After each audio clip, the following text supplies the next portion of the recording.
Olá, eu me chamo Edilane Soares, sou aluna do programa de mestrado em Educação Física da Universidade Federal do Vale do São Francisco. E antes de apresentar o trabalho, eu vou fazer a minha audiodescrição. Eu sou uma mulher branca, de olhos castanhos escuros, tenho cabelos longos, também castanhos escuros, com algumas mechas grisalhas. Tenho aproximadamente 1,60 m de altura, estou vestindo uma blusa rosa e ao meu fundo tenho uma parede branca. O trabalho está intitulado Educação Física Escolar na Pandemia da Covid-19, um relato de experiência dos desafios e potencialidades. Nós sabemos que o exercício docente ele passa por diversos desafios, que vão desde condições precárias ao baixo reconhecimento. Então, recentemente, mais um desafio foi imposto aos professores. Então, no dia 11 de março de 2020, a Organização Mundial da Saúde, ela declara o novo coronavírus como uma pandemia. E uma das recomendações desse órgão foi para que houvesse distanciamento social, que por consequência acabou, ocasionando na suspensão de aulas presenciais de escolas da educação básica, públicas e privadas de todo o país.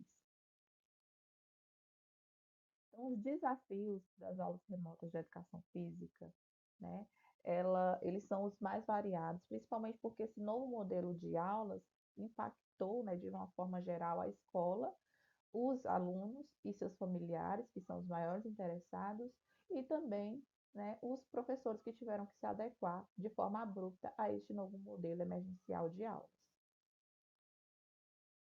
Então, esse trabalho ele se justifica pela carência e ausência de relatos brasileiros, sobretudo na educação física escolar. Sendo assim, o objetivo desse trabalho foi de relatar os principais desafios e potencialidades das aulas remotas de educação física escolar sob a perspectiva docente nos anos finais do ensino fundamental durante a pandemia de Covid-19. Então, esse trabalho é um trabalho de abordagem qualitativa, de cunho descritivo, do tipo relato de experiência. Então, de forma sucinta, o relato de experiência, ele objetiva descrever as experiências vividas por uma pessoa em um determinado processo. Então, os desafios e potencialidades dessas aulas remotas de educação física, elas fazem referência ao ano de 2020, né? E essa vivência ela ocorreu em uma escola da zona rural, no município de Luiz Correia, no Piauí. E essas aulas elas foram, né, desenvolvidas por mim em 12 turmas, né, nos anos finais do ensino fundamental e da escola e do ensino de jovens e adultos. Então, antes de passar para os desafios e as potencialidades, eu gostaria de elencar as realidades de aulas que nós tivemos no nosso município. Então, foram diagnosticadas duas realidades de aula. Uma para aqueles alunos que tinham acesso à internet e a outra realidade eram aqueles alunos que não tinham acesso à internet. Então, aqueles alunos que tinham acesso à internet, eles receberam, né, as aulas de educação física remotas foram desenvolvidas com eles por meio do aplicativo WhatsApp. Elas tinham duração aproximadamente não, elas tinham duração de 60 minutos e acontecia uma vez por semana. Para aqueles alunos que não tinham acesso à internet, foram distribuídas, né, atividades impressas, é, como apostilas, né, atividades complementares avaliativas, de forma bimestral. Então, os principais desafios desse novo processo, né, elas fazem referência às oportunidades desiguais de acesso à educação, haja vistas que a maioria dos nossos alunos, eles não tinham acesso à internet.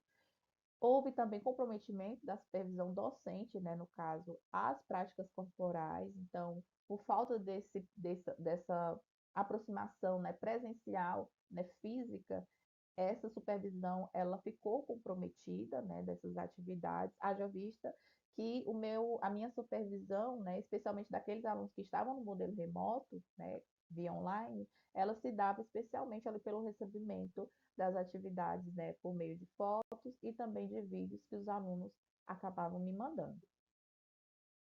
Além disso, havia atraso ou não recebimento das atividades que eram direcionadas nessas aulas, havia a falta de uso consciente, né, das ferramentas digitais, então muitas vezes os alunos eles usavam o WhatsApp, vamos dizer que de forma mais voltada para o lazer. No entanto, quando esse uso ele era para fins pedagógicos, esses alunos apresentavam muitos desafios, né? Então, eles aparentavam não entender muitos comandos, especialmente ali de caráter de informática, por exemplo, não entendia o que significava clicar, e aí eu tinha que fazer todo esse processo de explicação para eles de uma forma bem didática, para que isso melhorasse o entendimento deles, tá? Na maioria das vezes eu não obtinha muito sucesso, então eu tinha que readequar as metodologias que eu passava a utilizar nessas aulas frente a esses desafios dos estudantes. Além disso, havia a falta também de etiqueta digital, então muitos estudantes acabavam me mandando mensagens, né, fora do horário de aulas. Muitas vezes eles não se policiavam a relação ao horário de enviar essas mensagens, então cheguei a receber mensagens de alunos altas horas da noite, assim, em horários inconvenientes mesmo. E isso acabou impactando também até na minha privacidade, que foi invadida, né? Então, muitas vezes os alunos eles entravam em contato comigo não para tirar dúvidas da disciplina, mas simplesmente para puxar a conversa paralela, para tirar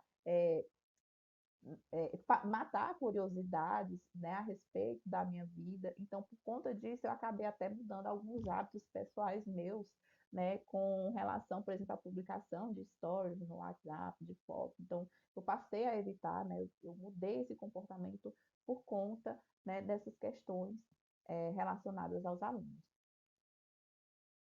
Além disso, sofri muito também com as instabilidades na internet dos alunos, né, além das trocas constantes dos chips celulares.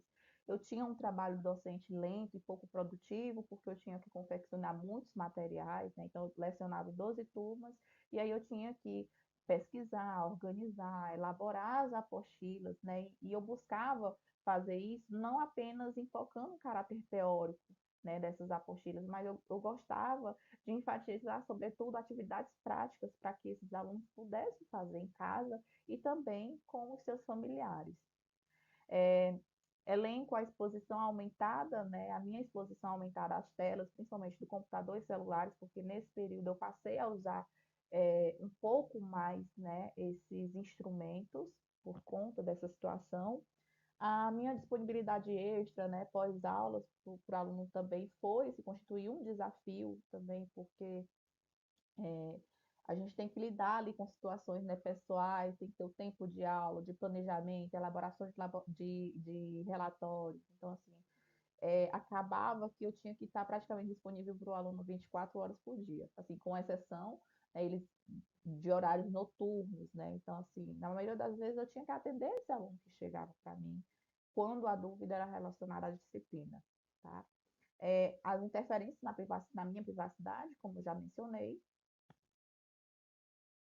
e as potencialidades, né, elas fazem referência ali à troca de conhecimentos entre alunos, né, e comigo, com a professora, também como conhecimento entre mim e os outros docentes também, porque nesse processo a gente procurou se ajudar muito, né, no que diz respeito ao uso de determinadas ferramentas para melhorar as nossas aulas. Então, isso acabou impactando, né, fortalecendo o nosso trabalho, né, de uma forma coletiva, e isso me faz lembrar muito da música Minha Ciranda, de Lia de Itamaracá, né, que ela fala que essa ciranda não é minha só, ela é de todos nós. É assim que eu vejo também a educação. Então, tínhamos um problema comum, né, uma realidade nova, e a gente estava lutando por ela, que era essa educação.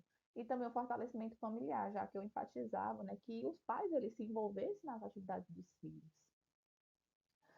Também elenco como uma potencialidade, né, a possibilidade de uma formação continuada, né, docente, porque eu procurei nesse momento, né, participar de eventos, fazer cursos, para procurar novidades e até mesmo para desenvolver essas aulas de uma forma mais atrativa para esses alunos, né, como eu já havia mencionado, até mesmo na elaboração dos materiais didáticos, que é um outro ponto que eu destaco agora, né? Então, eu vejo essa produção do material didático como uma possibilidade, sim, né? Então, eu procurava organizar esse material de uma forma bem didática mesmo, de fácil acesso, de fácil entendimento, principalmente porque os alunos que não tinham acesso à internet, ele não estavam tendo contato da professora ali como aqueles do ensino online, né, estavam tendo. Então, eu procurava produzir um material que fosse o mais acessível possível, não apenas, mais uma vez, de caráter teórico, mas, sobretudo, com atividades de caráter prático. Pronto. Gostaria também de destacar o potencial criativo e inventivo desses estudantes, que, na maioria das vezes, por mais que eu fornecia, né, orientações de como eles tinham que realizar, né, construir materiais para fazer as atividades deles, eles faziam isso à maneira deles, então, assim, exercendo, né, e moldando cada vez mais a criatividade deles. Então, eu enxergo isso como um potencial bastante promissor.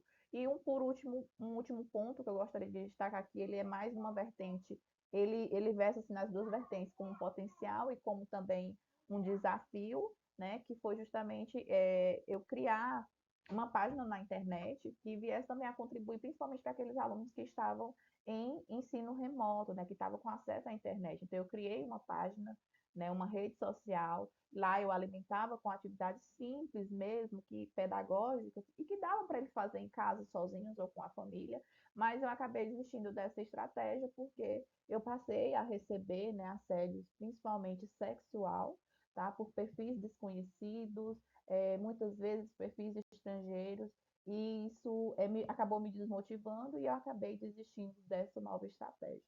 Então, as aulas de educação física nesse modelo remoto, né? Elas parecem ser bons dispositivos de ensino, né, para amenizar essas perdas educacionais no município de Luiz Correia. No entanto, eu gosto de destacar que a gente não pode romantizar isso, né, porque essas aulas, porque ainda existem muitos desafios que precisam ser superados.